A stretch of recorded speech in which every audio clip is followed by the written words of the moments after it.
Jim Roth has called this a once-in-a-lifetime senior class, and I'm sitting with 4 reasons why. We have 4 seniors all committed to Big Ten schools: Julian Fleming, Gage Garcia, Cal Halliday, and Preston Zachman. And Julian, we'll start with you since you were the first to commit to Ohio State back in May. Recently, ESPN actually moved you up to the #1 recruit in the country by their ranking system.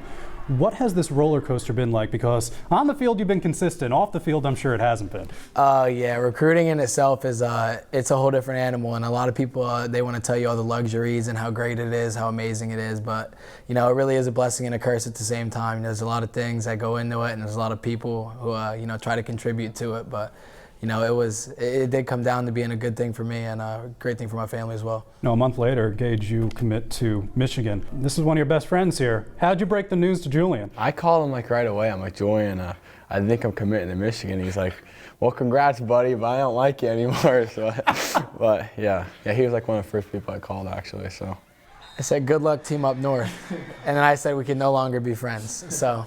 Well, that's interesting because you guys have been teammates and friends your whole lives. How are you going to embrace becoming rivals now? Well, we're going to win. So at this point, it really isn't that much of a rivalry. 10-0 the past 10 seasons. So, I mean, you see how it's gone so far. But we'll embrace it. Gage, you got something to say about that? No comment. No comment. This year could be a different year. I don't think so, but we can see. And Cal, when Gage goes to Michigan, you decide to commit to Michigan State. Why was East Lansing the right spot for you? I don't know. It just felt most like home. The coaches and everyone there is great. Just the town and everything around it is where I want to be. It wasn't too city-like, and it wasn't too much going on, and kind of rural like this. I like to say like home, I guess. So that's a big factor. Did Gage try to lure you to Ann Arbor? Maybe a little, but it's all right. We go our separate ways now. Preston, you're the only one going to the Big Ten West. You committed to Wisconsin. That was during the season, so you were the last one here to commit. What was the reaction like from these 3 when you finally made that commitment? I mean, they were all very excited because obviously we're going to have 4 people in the Big Ten, and just to think about it that we'll be moving on to all different teams, but hopefully we'll be able to see each other whenever we play each other. I know I'll be in the West, so I don't play the East teams as much, but hopefully I'll get to see them all. Cal, you guys just won the 27th district title in the last 29 years of this school. You're looking to extend your state record with a 10th state title. You can look at the trophies behind us here. There's so much history here. What is the mark you want this senior class to make? We just want to go out as the best team in Southern history. It's really high standard we set ourselves at, and we just shoot for the stars pretty much, and then we do it somehow. This is probably the best team in school history, and while the Southern fans love you, obviously, everyone else kind of sees you as the villain. People hate you as well. What's that dynamic like for you guys?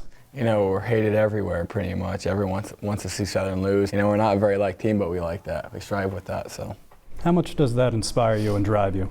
Oh, the whole team gets that vibe that we're pretty much hated, but we're going to go out there and prove all of them wrong and show them that we're the real deal. Julian, before the season, you said not bad for a small school smacked in between 2 cornfields. How are you going to remember this experience with this group of guys? I mean, it's been something. Like I said, a football field between 2 cornfields isn't really ideal, I would say. We're a little 2A school in the middle of nowhere, but like I said before, we could produce as much talent as, half the schools around, and, I think we showed that this year. We get excited when we have a team that forces us to go to more than 2 quarters and stuff like that. It becomes more exciting for the big plays, touchdowns, and everything like that. I think that's something that we look forward to at the next level. I'm very curious how competitive the 4 of you are going to be. What's that smack talk like now, and what's it going to turn into? Cal? Yeah. We were talking smack at bowling the other day, yeah. let alone playing in college football. Yeah, it doesn't matter what we do. It's all going to be competitive. All hate to lose, and when one of us lose, we get real salty, real fast. That begs the question, which one of you won at bowling? Cal and I did. Yeah, the team. The better team. It was better the team. We beat those 2, actually. They got third. Specifically. My back is The killing me. conditions were not ideal. Oh, yeah. They're competitive in the bowling alley, they're competitive on the football field, and you can bet they'll be competitive as they continue and they become rivals next year. Until then, they are still teammates. No one's been able to tame these Tigers so far. As Jim Roth says, this really is a once-in-a-lifetime senior class.